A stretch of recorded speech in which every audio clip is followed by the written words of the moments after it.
প্রিয়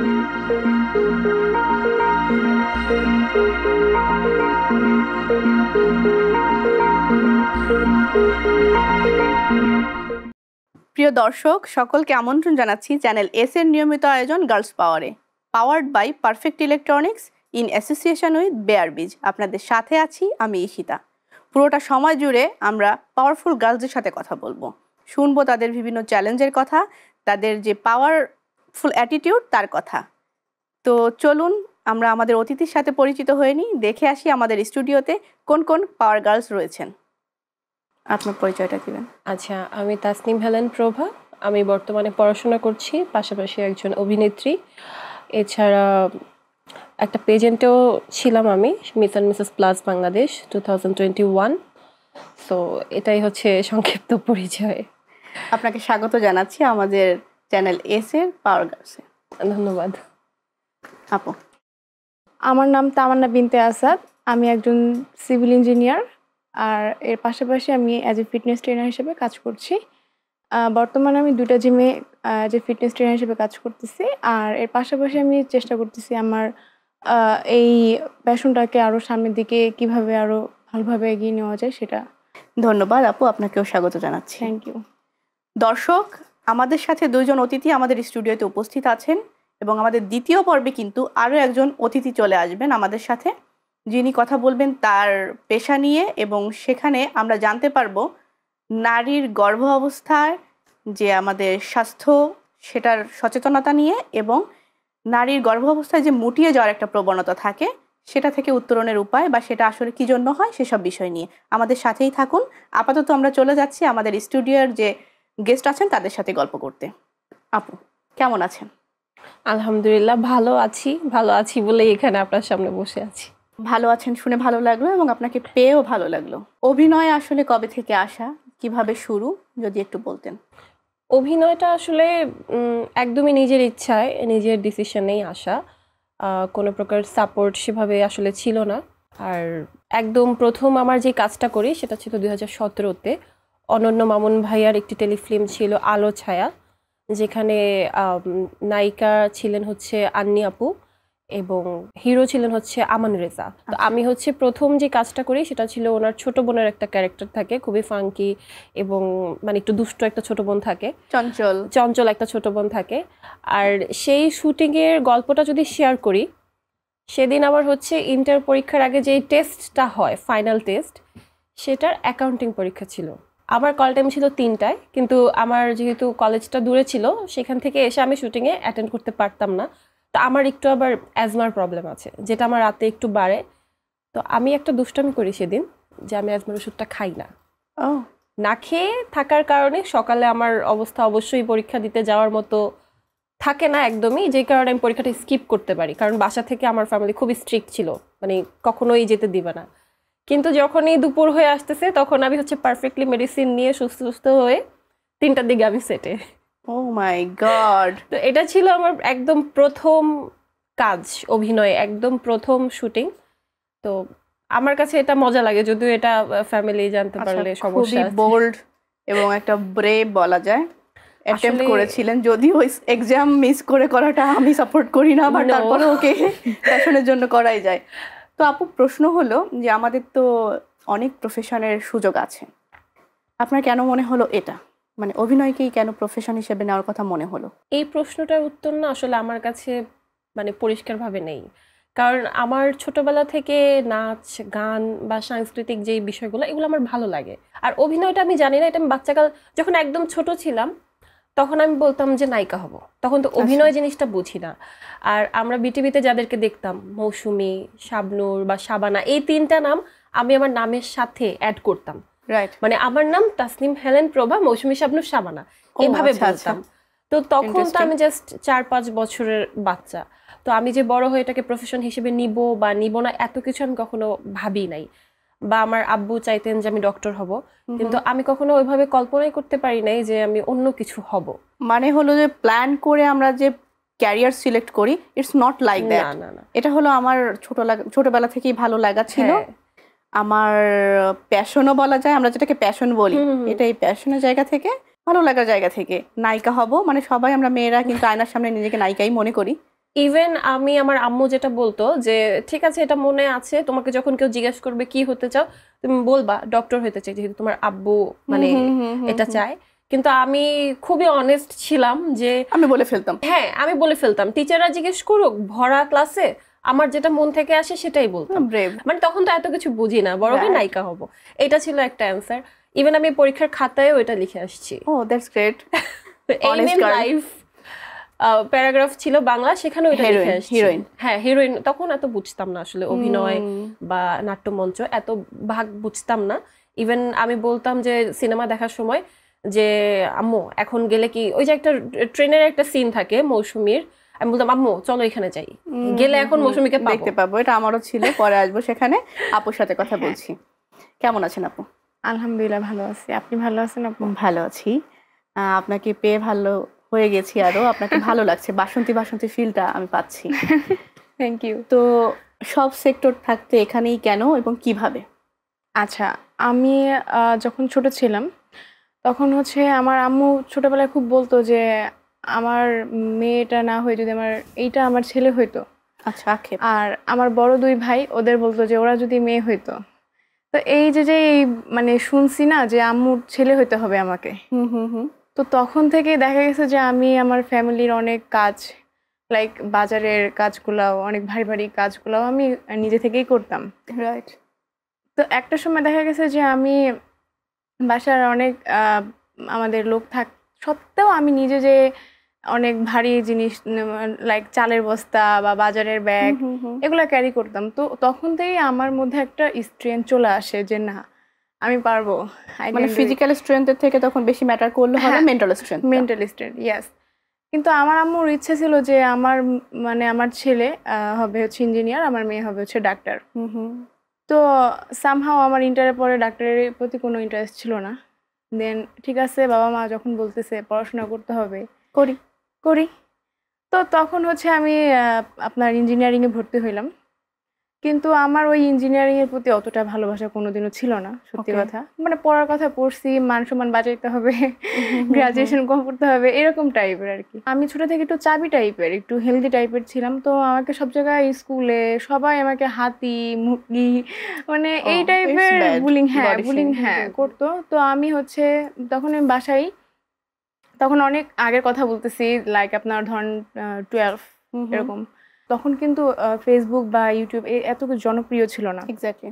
তখন না সপ্তাহে একটা ম্যাগাজিন আসতো, ওইখানে কিছু কিছু এক্সারসাইজ, ডায়েট, বিভিন্ন রকমের তো তখন না ওই জিনিসগুলো আমি খুব কালেক্ট করতাম। কালেক্ট করে ওই জায়গাগুলো দেখতাম, রূপচর্চার বিষয়ে পড়তাম, এক্সারসাইজের বিষয়গুলা, মানে ওগুলো আমি নিজের মধ্যে অ্যাডাপ্ট করতাম যে না আমি এগুলো করলে আমার মনে হয় ভালো হয়ে, মানে আমি মনে হয় ফিট হব। রাইট। তো তখন থেকে না আমার মানে ওই জিনিসগুলো আমার ভিতরে একটু একটু করে আস্তে আস্তে মানে গেঁথে যায়। পরে মানে আফটার দ্যাট আমি হচ্ছে যখন আপনার মানে পড়াশোনার জন্য চলে আসি ঢাকায়, তখন আমি ফার্স্টে আগে মানে আমার আব্বু বলছে তুমি কোচিংয়ে ভর্তি হবা। আমি এসে কোচিং না, আমি এসে জিম খুঁজছি।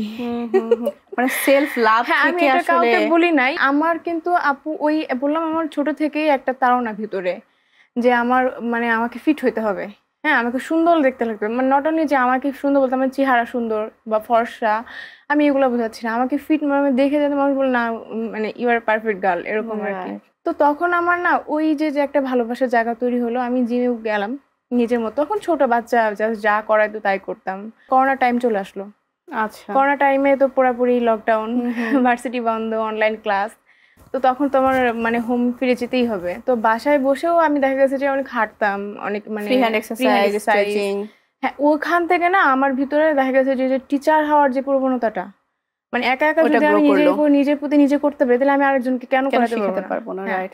যখন আমি ছোট জিম করতাম তখন হচ্ছে আমি আফটার 3 মান্থস আমাকে ওই ট্রেনারই বললো যে আমার এখানে তো অনেক মেম্বার, তুমি যদি চাও তুমি আমার সাথে জয়েন করতে পারো। আমি কিন্তু ওই আমার একটা ছোট্ট একটা রেমুনেশন অনলি 4000 টাকায় আমি একটা জব করতাম অ্যাসিস্ট্যান্ট ট্রেনার হিসেবে। এটা আমার এলাকার ওইখানে একটা জিমে। ওকে, আমরা আরো গল্প করব। হ্যাঁ দর্শক, আমরা আরো গল্প করব, তবে আপনাদের এক্সাইটমেন্ট দেওয়ার জন্য এবং আমাদের যারা অতিথি আছেন তাদেরকে এক্সাইটমেন্ট দেওয়ার জন্য আমরা কিন্তু খেলে থাকি বিভিন্ন ধরনের এক্সাইটিং গেম, কুইজ এবং ধাঁধা। শুধু অতিথিদের জন্যই না, দর্শক আপনাদের জন্যও কিন্তু থাকবে কুইজ। সো একদম শেষ পর্যন্ত থাকতে হবে জানতে হলে যে আপনাদের কুইজটা কি। এবং শুধু কুইজ না, আমাদের যিনিরা অতিথি আছেন তাদের যেমন আমরা পুরস্কার দিব, আপনাদের জন্যও কিন্তু রয়েছে পুরস্কার। পারফেক্ট ইলেকট্রনিক্স আপনাদের জন্য কিন্তু রাখছে অনেক সুন্দর এবং এক্সাইটিং গিফট হ্যাম্পার। আমরা লটারির মাধ্যমে যাকে আসলে বিজয়ী ঘোষণা করব তার অ্যাড্রেসে কিন্তু চলে যাবে পারফেক্ট ইলেকট্রনিক্সের পক্ষ থেকে গিফট হ্যাম্পার। তো সাথেই থাকুন। এখন আমরা চলে যাচ্ছি আমাদের অতিথিদের সাথে কুইজ খেলতে। আপনারা অবশ্যই জানেন যে আমাদের এই পর্বে আমরা আপনাদের দুজনকে 2টা প্রশ্ন করব। প্রত্যেকের জন্য হলো 10 মার্কস বরাদ্দ থাকবে। যিনি সঠিক উত্তর দিতে পারবেন 10 মার্কস পেয়ে যাবেন, নো নেগেটিভ মার্কিং। আচ্ছা, তো আপনারা কি রেডি? আচ্ছা, আমি কিন্তু পরীক্ষা এক্সাইটেড। মানেই তো ভয় লাগে এখন, ভয় লাগে? আমার কাছে খুব এক্সাইটিং লাগে। But excited. ইয়া, তো কে রেডি, মানে কে কনফিডেন্ট যে হ্যাঁ আমি কনফিডেন্ট, আমাকেই করতে পারেন? করতে পারেন জিজ্ঞেস। তো আমাদের প্রভাপু রেডি, সিট বেল্ট বাঁধা। খোসার বাইরে শক্ত আমি, ভেতরে খুবই নরম, সেদ্ধ হলে রং বদলাই, খেতে ভালো গরম। আরেকবার বলছি, জি, খোসার বাইরে শক্ত আমি, ভেতরে খুবই নরম, আচ্ছা।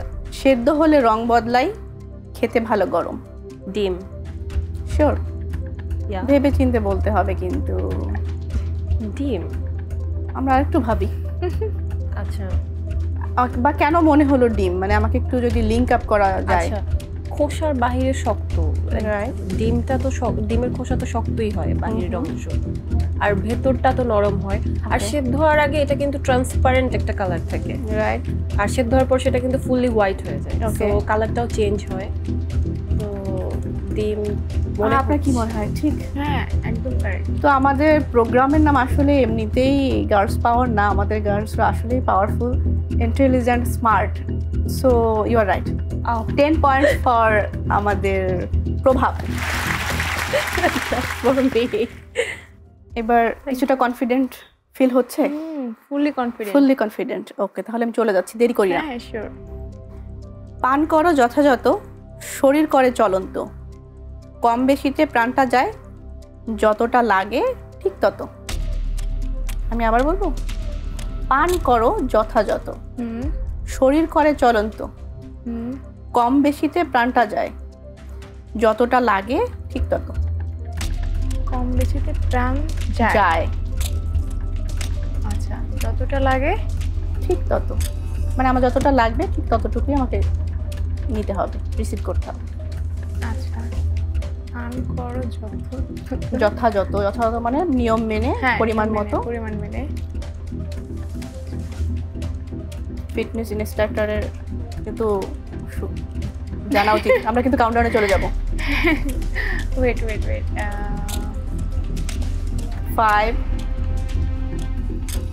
যাব। ওয়েট ওয়েট পান করো যথাযথ, কি এই বলছিলেন? প্রথম লাইনেই কিন্তু সব জানার কথা। পান করো যথাযথ, বাকি সব বাদ দেই। কি যথাযথ পান করতে হবে আমাদের? আমরা সবাইকে কিন্তু এই কথাটা বলি। আমি বলবো? কাউন্টডাউনে চলে যাচ্ছি। Wait wait 5 4 3। পানি। আমি আর ওনাকে পাজল রাখতে চাইনি, আমি এক্সাইটমেন্ট আমি বলে দিয়েছি গ্রেট। তার মানে আপনি একদমই কোনো ধরনের হেজিটেশন ছাড়া বুঝে গেছেন যে right. Right. Yeah. 10 points for Tamanna আপু। Thank you. দুইজনই জিতে নিয়েছেন 10 মার্ক করে। কংগ্রাচুলেশন। আপনাদের সাথে আরো গল্প করব, নিয়ে নিচ্ছে একটা ছোট বিরতি। তো দর্শক, আমাদের দুইজন পাওয়ারফুল গার্লে কিন্তু তাদের মেধার পাওয়ারের পরিচয় দিয়ে 10 মার্ক জিতে নিয়েছেন। এরপরে আরও একজন পাওয়ারফুল গার্ল আমাদের সাথে জয়েন করবেন। ততক্ষণ পর্যন্ত আমরা জেনে নিচ্ছি দুইজন পাওয়ারফুল গার্লসের স্কোরটা 10 এবং 10। আমরা আরও কিছু এক্সাইটিং গেম এবং কুইজ নিয়ে হাজির হব বিরতির পর। ততক্ষণ পর্যন্ত সাথেই থাকুন, কারণ যিনি জিতে যাচ্ছেন তিনি কিন্তু পাচ্ছেন পারফেক্ট ইলেকট্রনিক্সের পক্ষ থেকে আকর্ষণীয় গিফট হ্যাম্পার। তবে যিনি রানার্স আপ হবেন তারও কিন্তু কষ্ট পাওয়ার বা দুঃখ পাওয়ার কিচ্ছু নাই, কারণ পারফেক্ট ইলেকট্রনিক্স আসলেই খুব ভালো এবং কাইন্ড, যে ওনার জন্য পুরস্কারের ব্যবস্থা রেখেছেন। শুধু তাই না, দর্শকদের জন্যও কিন্তু পুরস্কার রয়েছে। কুইজে সঠিক উত্তর দিতে পারলে আপনিও পেয়ে যাবেন আকর্ষণীয় গিফট হ্যাম্পার, পৌঁছে যাবে আপনার ঠিকানায়। তো চলে যাচ্ছে একটা বিরতিতে, সাথেই থাকুন। Welcome back. প্রিয় দর্শক, আরও একবার স্বাগত জানাচ্ছি চ্যানেল এস এর নিয়মিত আয়োজন গার্লস পাওয়ারে, powered by perfect electronics in association with বেয়ারবিজ। সাথে আছি আমি ঈশিতা। যেমনটি বলেছিলাম, আমাদের দ্বিতীয় পর্বে কিন্তু আরও একজন পাওয়ার গার্ল আমাদের সাথে যুক্ত হয়ে যাবেন। তো আমাদের সাথে জুমের মাধ্যমে যুক্ত হয়েছেন লিমা আক্তার। উনি একজন পুষ্টিবিদ। লিমা আপু, ওয়েলকাম করছি আপনাকে। যদিও আপনি আমাদের সাথে স্টুডিওতে নেই, বাট তারপরেও আমরা আপনাকে দেখতে পাচ্ছি জুমের মাধ্যমে। তো কেমন আছেন? আলহামদুলিল্লাহ, আমি ভালো আছি। আর প্রথমে আমি আমার পরিচয়টা দিয়ে নিচ্ছি। আমি লিমা আক্তার, পুষ্টিবিদ। আপাতত কাজ করছি নরেক, যেটা নরওয়ে গভর্নমেন্টের ইন্টারন্যাশনাল মিউচুয়াল এক্সচেঞ্জ প্রজেক্ট। সেখানে আমি কর্মরত আছি নিউট্রিশন অফিসার হিসেবে। আর কাজের সূত্রে এখন আমি বর্তমানে অবস্থান করছি নেপালে। এখানে আমি মূলত 14 মাসের জন্য এসেছি। 5 মাস পাস্ট অ্যান্ড আরো 7 মাস থাকতে হবে। এই তো আমার পরিচয়। তো আমরা আজকে যেটা নিয়ে কথা বলবো সেটা হলো গর্ভকালীন ও গর্ভ পরবর্তী মায়ের মুটিয়ে যাওয়া বা একটু হেলদি বাল্কি হয়ে যাওয়া ব্যাপারটা নিয়ে। প্রথম কথা হলো যে এটার রিজনটা কি, মানে ওই সময় কি হরমোনাল ইমব্যালেন্স বা অন্য কোনো কারণে একজন গর্ভবতী মা একটু হেলদি বা বাল্কি হয়ে যান? আসলে গর্ভাবস্থায় আমাদের একটা মেইনলি আমাদের একটা ওয়েট গেইন করতে হয়, বাট যদি আমরা অতিরিক্ত ওয়েট গেইন করে ফেলি তাহলে তখন আমরা বলতে পারি এটাকে মুটিয়ে যাওয়া। আর এই মুটিয়ে যাওয়া সাধারণত কেন হয়? কারণ আমরা যখন প্রেগনেন্ট অবস্থায় থাকি, আমাদের মায়েদের মধ্যে আরেকজন একটা হিউম্যান বিং বাড়ছে, তার গ্রোথ হচ্ছে, তার বিকাশ হচ্ছে, যার কারণে আমাদের এক্সট্রা ক্যালোরির প্রয়োজন হয়। এছাড়াও দেখা যায় এই সময় হরমোনাল কিছু চেঞ্জ আছে, প্রজেস্টেরন হরমোন আছে, যেটা খুব দ্রুত বৃদ্ধি পেয়ে যায়, যার ফলে আমাদের মেটাবলিজম একদম স্লো হয়ে যায়। এছাড়াও দেখা যায় এটার কারণে আমাদের পেলভিক স্নায়ু সেটা শিথিল হয়ে যায়, যার ফলে আমাদের ডাইজেস্টিভ সিস্টেম এটাও দৃঢ় হয়ে যায় বা স্লো হয়ে যায়। এছাড়াও দেখা যায় আমাদের প্রেগন্যান্সিতে বডি ইটসেলফ কিছুটা ফ্যাট স্টোর করে রাখে, আমরা যে খাবারটা খাই সেখান থেকে। এটা মেইনলি করে রাখে ব্রেস্ট মিল্ক প্রডিউস করার জন্য। এটা আবার আফটার ডেলিভারি এটা হচ্ছে ব্রেস্ট ফিডিং যখন মা করায় তখন এটা পার ডে 400 থেকে 500 কিলো ক্যালোরি বার্ন হয়ে যায়, যেটা অটোমেটিক্যালি ঠিক হয়ে যায়। বাট প্রেগন্যান্সিতে ওই ব্রেস্ট ফিডটা করাতে হবে মাকে, দেন এই ক্যালোরিটা বার্ন হবে। এছাড়াও দেখা যায় কিছু ভ্রান্ত আইডিয়া আছে, যার কারণে আমাদের ওয়েটটা বেশি গেইন হয়ে যায় বা মুটিয়ে যায় যেটাকে বলি। যেমন সোসাইটিতে কিছু ধরনের ভ্রান্ত আইডিয়া চলে যে প্রেগনেন্ট হলে মাকে 2 জনের খাবার খেতে হবে, কিন্তু মোটেও ব্যাপারটা তেমন না। আর কিছু ওভার কেয়ারিং মাদার আছে যারা কি করে যে একদমই কোনো কাজকর্ম করে না, কিন্তু দেখা যায় প্রেগনেন্সিটা কিন্তু আমাদের স্পেশাল একটা পিরিয়ড, এটা কোনো সিকনেস বা ডিজিজ না। তো এই সময় আমরা যে বাসার হালকা পাতলা নর্মাল যে কাজগুলো এগুলো আমরা করতে পারি, এতে আমাদের কোনো সমস্যা নাই।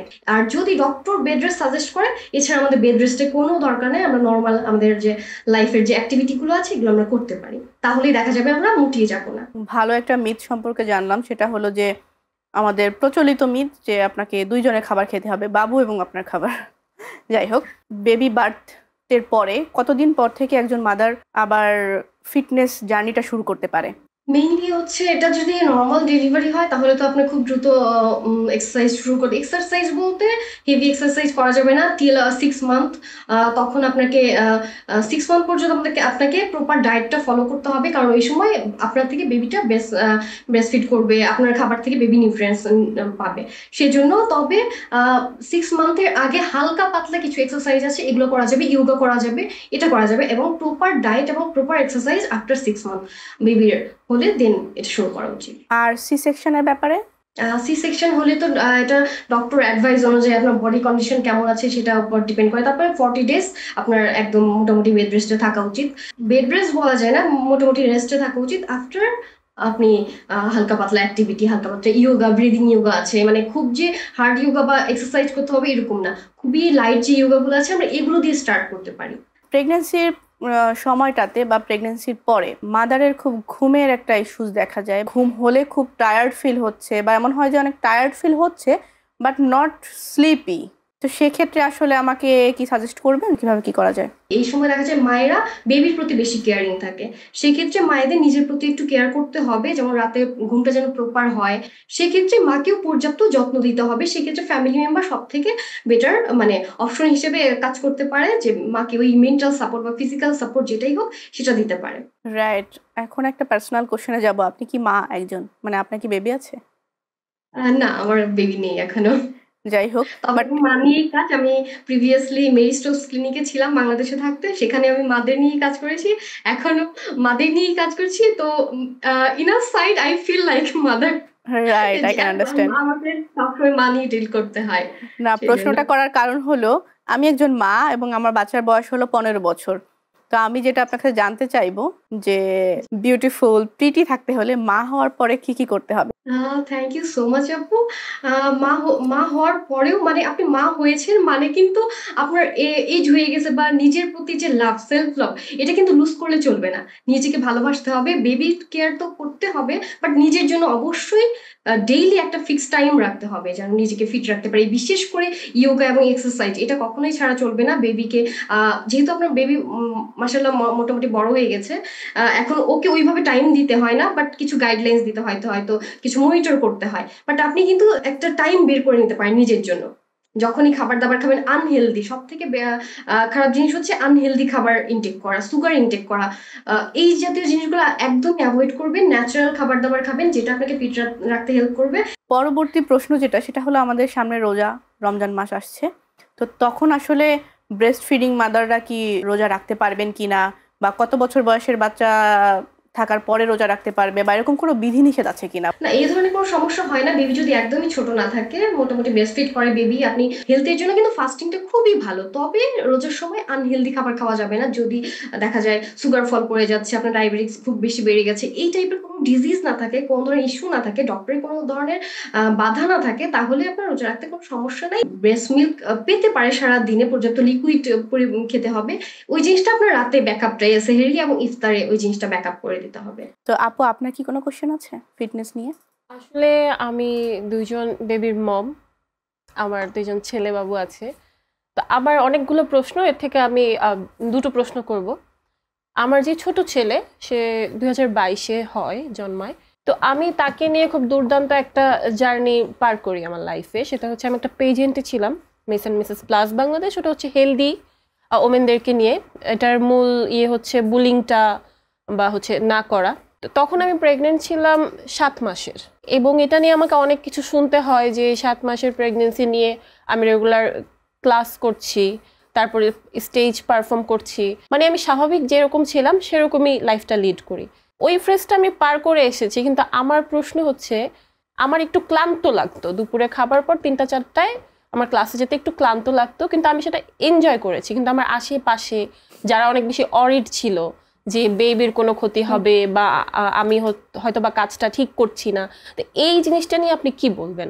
আচ্ছা, আমি আপু থ্যাংক ইউ সো মাচ। আপনি এত কিছু ওভারকাম করে এসেছেন লাইফে, অবশ্যই আপনি অ্যাপ্রিসিয়েশন পাওয়ার যোগ্য।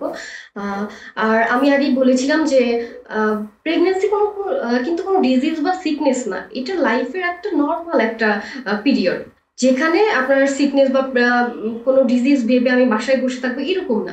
প্রথম 3 মাস কিছু কমপ্লিকেসি থাকতে পারে, সেই সময় একটু কেয়ারফুলি চলা উচিত, বাট আফটার 3 মান্থ বা সেকেন্ড ট্রাইমেস্টার থেকে আপনি একদম নর্মাল লাইফ লিড করবেন, এটা তো কোনো সমস্যা নেই। ইভেন এখন তো প্রেগনেন্সি, ইয়োগা, এক্সারসাইজ এগুলোকেও এনকারেজ করা হচ্ছে মায়েদের জন্য, যে হালকা ফিজিক্যাল অ্যাক্টিভিটি করা উচিত। হ্যাঁ, এতে মা বেবি দুইজনই ভালো থাকে। মা যদি মানে সবকিছু ওভারকাম করে, এই যে ফিজিক্যালি এত ধরনের কমপ্লিকেশনস হয়, এগুলোর পরেও মা যদি তার স্বাভাবিক কাজকর্ম করতেছে, যে সে কাজ করছে, ক্লাসে যাচ্ছে, এই জিনিসগুলো আসলে অ্যাপ্রিসিয়েশন পাওয়ার যোগ্য। এটা খুবই ভালো কাজ, এটা অবশ্যই করা উচিত। থ্যাংক ইউ আপু। আমার সেকেন্ড কোয়েশ্চেনে যাই। প্রেগনেন্সি চলাকালীন অনেকের ডায়াবেটিস জিনিসটা ধরা পড়ে। তো আমার 2টা প্রেগনেন্সিতেই হচ্ছে এই জিনিসটা ছিল। প্রথম ডেলিভারির পর কিন্তু আমার ডায়াবেটিস ঠিক হয়ে যায়, কিন্তু সেকেন্ড ডেলিভারির সময় I was so active. Even আমার ডেলিভারির 1 সপ্তাহ পরে আমি স্টেজের র্যাম্প ওয়াকও করেছি, কিন্তু আমার ডায়াবেটিসটা স্টিল নাও এখন পর্যন্ত আমি হচ্ছে কোনো কারণে মেনটেন করতে পারছি না, বা ডায়েট মেনটেন করলেও কমানো যাচ্ছে না। তো সেক্ষেত্রে আমি রিসেন্টলি 1 সপ্তাহ একটা ডায়েট শুরু করি, সেটা হচ্ছে নো কার্ব ডায়েট। আমি শুধুমাত্র যতদিন এই ডায়েটটা ফলো করি ততদিনই আমার ডায়াবেটিসটা আমি কন্ট্রোল করতে পারি। আমি যখনই এই ডায়েটটা ছেড়ে দিই তখনই দেখা যায় যে আমি আর আমার ডায়াবেটিসটা কন্ট্রোল করতে পারছি না। নো কার্ব ডায়েট ছাড়া আর কোনো ওয়ে আছে কিনা? আমি কিন্তু অলরেডি জিমেও জয়েন করেছি, যে অতিথি আছে উনি হচ্ছে আমার ট্রেনার। তো আপনি যদি কিছু বলতেন। তো আপনি যেটা বললেন প্রেগন্যান্সিতে ডায়াবেটিক্স হয়েছে, যেটাকে জ্যাস্টেশন ডায়াবেটিক্স বলে, এটা আপনার খাবার দাবারের জন্য হতে পারে, আপনার লাইফস্টাইলের জন্য হতে পারে, ইভেন অনেক সময় দেখা যায় যে জেনেটিক্যালি আপনার হতে পারে এই ডায়াবেটিক্সটা। তো সেই ক্ষেত্রে আপনার যখন মায়েদের ডায়াবেটিক্সটা হয় তখন মাকে একটু এক্সট্রা কেয়ারফুল হতে হয়। যেহেতু আপনার 2টা প্রেগন্যান্সিতে এরকম ছিল, তার ফলে এখন পর্যন্ত আপনার ডায়াবেটিসটা ঠিক হয় না। জেস্টেশনাল ডায়াবেটিস মূলত প্রেগন্যান্সিতে হয়, আফটার প্রেগন্যান্সি এটা আবার ঠিক হয়ে যায়। যেহেতু আপনার ঠিক হয় না, তাহলে অবশ্যই আপনাকে একটা প্রপার ডায়েটিশিয়ানের কাছে গিয়ে আপনার এভরিথিং চেক আপ করিয়ে আপনার একটা প্রপার ডায়েট নেওয়া উচিত। বর্তমানে আপনার হেলথ কন্ডিশন কিরকম আছে সবকিছু মিলিয়ে যদি আপনি মানে আলাদাভাবে একটা কনসালটেশন নেন, সেটা মনে হয় আপনার জন্য সব থেকে বেটার হয়। প্রিয় দর্শক, আমরা কিন্তু আপুর কাছ থেকে অনেক অনেক ইম্পর্টেন্ট ইনফরমেশন পেয়েছি। আপু আমাদের সাথেই আছেন। এখন আপুর সাথে গল্প করার পরে আমরা যে সামারিটা পেয়েছি সেখান থেকে 2টা প্রশ্ন করা হবে আমাদের 2জন স্টুডিওর উপস্থিত গেস্টকে, এবং এটার বিচারক কিন্তু হবেন আমাদের সাথে জুমে জয়েন করা পুষ্টিবিদ আপু লিমা আক্তার। তো আপু, আপনি রেডি? আমাদের আপুরা রেডি? ওকে, তাহলে আমি প্রশ্নটা আগে কাকে করব? এবার কি ট্রেনার ম্যাডামকে করব? হ্যাঁ, শিওর। ওকে, আপু বলেছিলেন কত মাস পর থেকে আফটার বেবি বার্থ একজন মা আবার ডায়েট শুরু করতে পারবে বা এক্সারসাইজ শুরু করতে পারবে? 6 মান্থ। আপনি শিওর? শিওর, এটা আমি নিজেও দেই। ও আচ্ছা, ওকে আপু, যেহেতু আপনি নিজেও দেন, তো আপনাকে আমি আসলে ডেলিমার রাখতে পারবো না। সো উত্তরটা আমরা জানবো হলো আমাদের জাজ ম্যাডামের কাছ থেকে। লিমা আপু, জি সঠিক। উত্তরটা সঠিক হয়েছে, আপনি পেয়ে যাচ্ছেন 10 পয়েন্টস। So 10 + 10 20, congratulation. তো আমাদের অভিনেত্রী আপু রেডি? হিরোইন বললে মনে হয় খুশি হবেন। হিরোইন, নায়িকা আপু? ঠিক আছে। ও আচ্ছা। আপু চাকরি সূত্রে এখন কোথায় অবস্থান করছেন? লিমা আপু? নেপালে। No confusion. No confusion. No. Lock করে দিব? হ্যাঁ, আমাদের কম্পিউটার জিতে নাই, আমাদের কম্পিউটার জিতে উপস্থিত আছেন লিমা আক্তার। সো আপু বলেন। এটাও ঠিক হয়েছে। ক্লাস 4 আপু, কংগ্রাচুলেশন, আপনিও 10 পয়েন্ট পেয়ে যাচ্ছেন। 10 10 আর বিফোরও 10 10 20 20। কংগ্রাচুলেশন, হাড্ডাহাড্ডি লড়াই হচ্ছে আর কি। Thank you. আমরা লিমা আপুর সাথে জয়েন করছি আবার। আপুর কাছ থেকে শেষবারের মতো শুনে নিব যে উনি প্রেগনেন্ট মাদারদের জন্য কোনো মেসেজ দিতে চাচ্ছেন কিনা। আচ্ছা, তাহলে প্রেগনেন্ট মাদারদের একটাই কথা, এটা কোনো ডিজিজ বা সিকনেস হিসেবে ধরা যাবে না। প্রেগনেন্সিতে অবশ্যই আপনাকে প্রপার ডায়েট মেনটেন করতে হবে। সেক্ষেত্রে ফার্স্ট ট্রাইমেস্টারে দেখা যায় যে এখানে আপনার বিভিন্ন ধরনের হরমোনাল জনিত কারণে বিভিন্ন ধরনের সিমটম বা সিকনেস দেখা যায়, নজিয়া, মর্নিং সিকনেস যেটা, তারপর ভমিটিং, অ্যাসিডিটি, এইসব কারণে মায়েরা এক্সট্রা ওয়েট হয়তো গেইন করতে পারে না। আর এই সময় এক্সট্রা ওয়েট গেইন করার দরকার নেই, মারা যেতে পারে, সেটাই খাওয়া দাওয়া করবে। আর এরপর থেকে সেকেন্ড ট্রাইমেস্টার থেকে শুরু হবে মায়েদের এক্সট্রা ক্যালোরি গেইন করা। এক্ষেত্রে সেকেন্ড ট্রাইমেস্টারে 340 কিলো ক্যালোরি এক্সট্রা গেইন করতে হবে, ইনটেক করতে হবে প্রতিদিন। আর থার্ড ট্রাইমেস্টারে 450 কিলো ক্যালোরি এক্সট্রা ইনটেক করতে হবে মায়েদের ক্ষেত্রে। আর নর্মালি চেষ্টা করবেন মায়েরা অল্প অল্প করে বারবার খাওয়ার জন্য, কারণ এই সময় হুট করে মায়ের ক্যালোরি চাহিদাটা অনেক বেড়ে যায়। তো সেক্ষেত্রে একবারে অনেক খাবার খাওয়া সম্ভব হয় না মায়েদের জন্য। সেক্ষেত্রে অল্প অল্প করে খাবার বারবার খাবে। তাছাড়া সবকিছু মিলিয়ে একটু যোগা বা এক্সারসাইজ যেটাই হোক, এটা মায়ের মানে মেন্টাল হেলথ বা ফিজিক্যাল হেলথ দুইটার জন্য খুব ভালো কাজ করে। একদম বসে থাকা যাবে না, নর্মাল লাইফ লিড করতে হবে। আর ঠিক মতো ঘুমাতে হবে, উঠতে হবে, ফুড ইনটেক ঠিক রাখতে হবে। সবকিছু মিলিয়ে একটা হেলদি লাইফস্টাইল মেনটেন করতে হবে, তাহলে মা সুস্থ থাকবে। আর সেই সাথে বেবি একটা সুস্থ বেবির প্রত্যাশা করা যায়। আর আমাকে এখানে ইনভাইট করার জন্য অবশ্যই গার্লস পাওয়ারকে অনেক অনেক থ্যাংক ইউ। সেই সাথে চ্যানেল এসকে অনেক ধন্যবাদ। আর আপুদের সাথে কথা বলে এত ভালো লাগলো। এই সুন্দর সময়ের জন্য আপুদেরকে অনেক ধন্যবাদ। আপু, আমাদের সাথে জয়েন করার জন্য অনেক ধন্যবাদ। আপনার গুরুত্বপূর্ণ সময় থেকে আমাদের সময় দিয়েছেন, এই জন্য আমরা গ্রেটফুল। অনেক ইম্পর্টেন্ট ইনফরমেশন জানতে পেরেছি।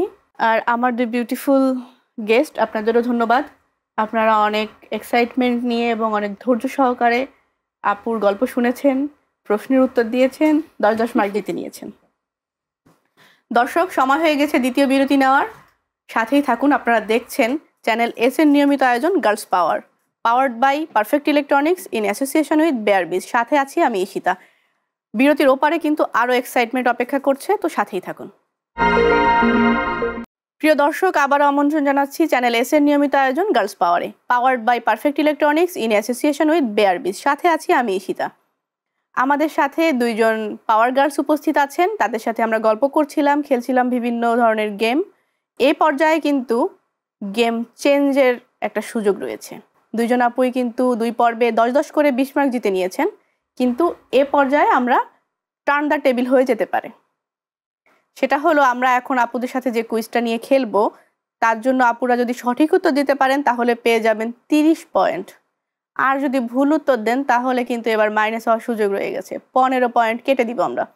তো সাপ সিঁড়ি যে লুডোটা আছে ওরকম মই বেয়ে উপরে উঠে গিয়েছেন, কিন্তু যদি ভুল উত্তর দেন তাহলে কিন্তু একদম নিচে চলে আসতে হবে। দর্শক আপনারা নিশ্চয়ই এক্সাইটেড, তো আপনাদের জন্য আরো এক্সাইটমেন্ট যোগ করছি, আপনাদের জন্যও কিন্তু কুইজ আছে।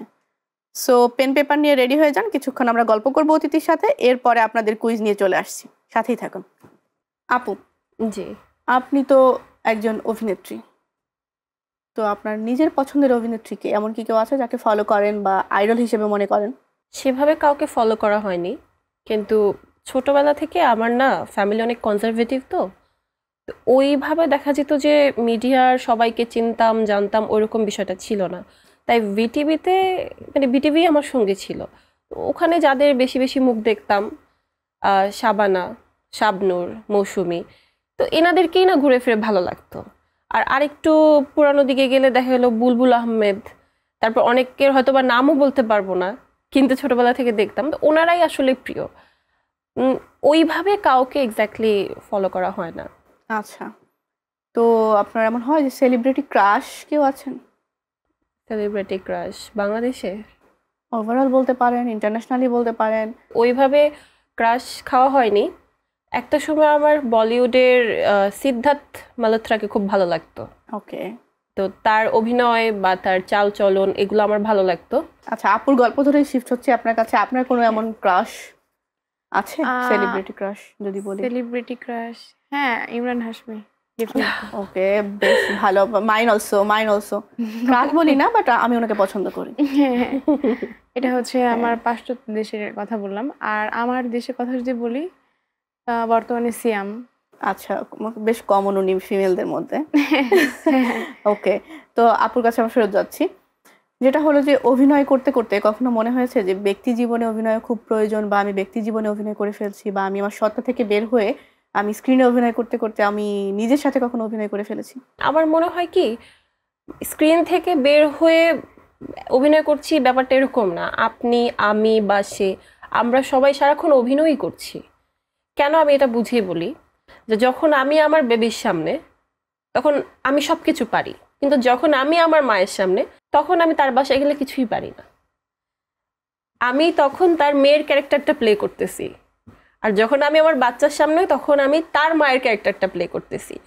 তো আমার মনে হয় যে আমরা না সারাক্ষণ এক এক দিক থেকে এক একটা ক্যারেক্টারে অভিনয় করতেই থাকি, জীবনটা একটা অভিনয়। তো যদি বলি যে এই প্রফেশনে যদি না আসতেন তাহলে আমরা সেকেন্ড চয়েস হিসেবে কোনো প্রফেশনকে কি রেখেছিলেন?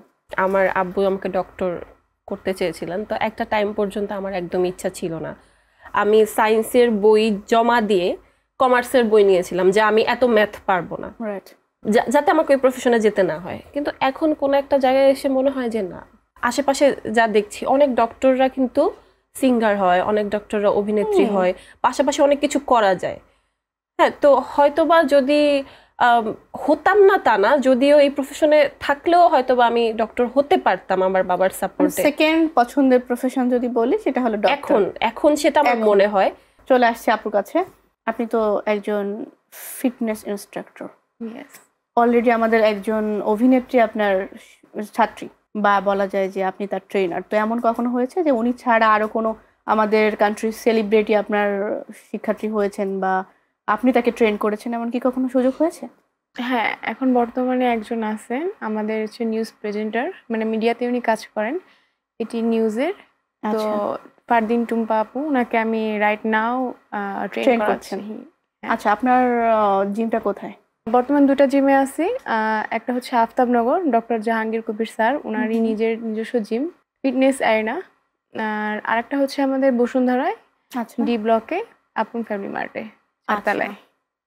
তো আপনাকে যদি জিজ্ঞেস করি যে কোনো অ্যাপিলিং প্রফেশন মনে হয়, যে আপুকে যেমন জিজ্ঞেস করলাম যে ওই প্রফেশনটা আমার কাছে অ্যাপিলিং মনে হয় বা আমার কাছে খুব বেশি ইমপ্রেসিভ মনে হয়, আমাকে যদি আপনি ওভারঅল বলেন, মানে ফার্স্ট টু লাস্ট, আমি হচ্ছে ব্যবসায়িক ফ্যামিলির মেয়ে।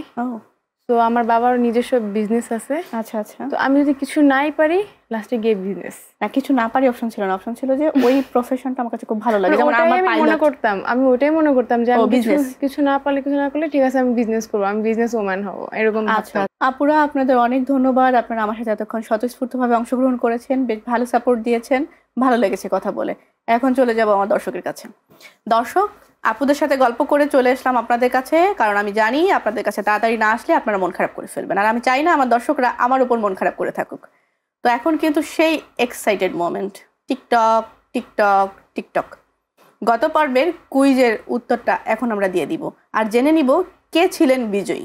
গত পর্বের কুইজ ছিল ইউনেস্কো কত সালে 21শে ফেব্রুয়ারিকে আন্তর্জাতিক মাতৃভাষা দিবস হিসেবে স্বীকৃতি দেয়। আমি আবারও বলেছি, প্রশ্নটা ছিল ইউনেস্কো কত সালে 21শে ফেব্রুয়ারিকে আন্তর্জাতিক মাতৃভাষা দিবস হিসেবে স্বীকৃতি দেয়। উত্তরটা হলো 1999 সালে। আমাদের এই প্রশ্নের সঠিক উত্তর দিয়েছেন অনেকেই, তো আমরা সকলকে কংগ্রাচুলেট করছি, কিন্তু সকলকে তো আসলে পুরস্কার দেওয়া যাবে না। লটারির মাধ্যমে আমাদের একজন বিজয়ী নির্বাচিত হয়েছেন, যিনি হলেন পারফেক্ট ইলেকট্রনিক্সের পক্ষ থেকে গিফট হ্যাম্পার পৌঁছে যাবে বিজয়ীর বাসার অ্যাড্রেসে। আপনারা পুরস্কার পাওয়ার পরে আপনাদের অনুভূতিটা আমাদের সাথে ছোট্ট একটা ভিডিও ক্লিপের মাধ্যমে শেয়ার করবেন গার্লস পাওয়ার ফেসবুক পেজ এবং ফেসবুক গ্রুপে। দর্শক, এক্সাইটমেন্ট কিন্তু শেষ হয়নি, পেন পেপার নিয়ে রেডি হয়ে যান। এ পর্বের কুইজ যিনি পুরস্কার জিতে নিতে পারবেন তার জন্য কিন্তু perfect electronics ready gift hamper নিয়ে। সো এ পর্বের প্রশ্ন আপনাদের জন্য দিয়ে দিচ্ছি। কমলা রঙের ছোট ফল, টক মিষ্টি তার স্বাদ, ভিটামিন সিতে ভরপুর, রোগ করবে বাদ। আমি আবারও বলছি, কমলা রঙের ছোট ফল, টক মিষ্টি তার স্বাদ, ভিটামিন সিতে ভরপুর, রোগ করবে বাদ। এটা কি? সঠিক উত্তর দিয়ে দিবেন আমাদের ফেসবুক পেজ এবং গ্রুপে কমেন্টের মাধ্যমে। আমরা একজন বিজয়ীকে সিলেক্ট করব লটারির মাধ্যমে। দর্শকের কুইজ তো শেষ, আপনাদের কুইজও শেষ। কুইজ প্রশ্নোত্তর পর্ব দুইটাই শেষ, দুইজনই কিন্তু জিতে নিয়েছেন 20 পয়েন্টস। হাড্ডাহাড্ডি লড়াই। এবার কিন্তু কুইজ না, ধাঁধা, এবং মার্ক থাকবে 30।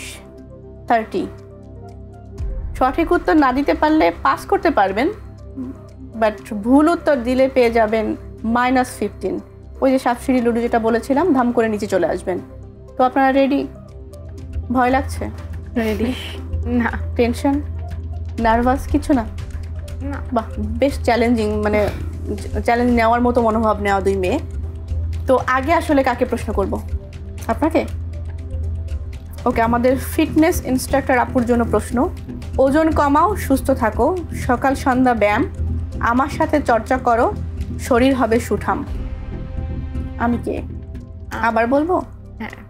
ওজন কমাও, সুস্থ থাকো, সকাল সন্ধ্যা ব্যায়াম, আমার সাথে চর্চা করো, শরীর হবে সুঠাম। আমি কে? Fitness trainer. আমি মানে আমি ফিটনেস ট্রেনার। ভেবে বলেন, -15 হওয়ার সম্ভাবনা কিন্তু আছে। আরেকবার কোশ্চেনটা আবার, ওজন কমাও, সুস্থ থাকো, সকাল সন্ধ্যা ব্যায়াম, আমার সাথে চর্চা করো, শরীর হবে সুঠাম। আমিটা কি? আমার সাথে ওজন কমাও, সুস্থ থাকো, সকাল সন্ধ্যা ব্যায়াম, আমার সাথে চর্চা করো, শরীর হবে সুঠাম। আমরা কিন্তু টিকটকে চলে যাব। TikTok countdown. ট্রেনারই তো। ট্রেনার লক করে দিব। ওকে, আপু বলছেন যে ফিটনেস ইনস্ট্রাক্টর। আমি আপুর কাছে শুনবো, আপনার কি মনে হয় উনি ঠিক বলেছেন? আমার কাছে অন্য কিছু হবে মনে হচ্ছে, মানে আপনার কিছু ঠিক মনে হয়নি? মনে হচ্ছে অন্য কিছু হবে, যেহেতু ধাঁধা জিনিসটাকে আসলে ওকে, তাহলে আমরা চলে যাচ্ছি। আপু মনে হয়েছে ঠিক, তার মনে হয়েছে ঠিক না। আমার মনে হচ্ছে অন্য কিছু হবে। সরি, বাট আপনার তো ঠিক। আপনি পেয়ে গেছেন কিন্তু 30। তো এবার কিন্তু আপনার পালা। আপনার বেশ মজা লাগছে। টোটাল নাম্বার কিন্তু 50। সত্যি বলতে বেশ মজা লেগেছে। ওয়াও, তাহলে ওটা আমার সাকসেস বলা যাবে, আমি সাকসেসফুল। ইয়েস। এবার আপনি যদি না পারেন, উনি কিন্তু চ্যাম্পিয়ন, প্লাস আপনি কিন্তু মাইনাস চলে যাচ্ছেন। সিনেমার প্রাণ কে বলো তো? কে সাজায় দৃশ্যপট, তার নির্দেশেই গল্প চলে, খুলে সকল জট। আমি আবার বলি, সিনেমার প্রাণ কে বলো তো? কে সাজায় দৃশ্যপট, তার নির্দেশেই গল্প চলে, খুলে সকল জট। লেখক। আপনি বলেছেন লেখক, ভেবে বলেছেন। সিনেমার প্রাণ কে বলো তো? সে সাজায় দৃশ্যপট, তার নির্দেশেই গল্প চলে, খুলে সকল জট।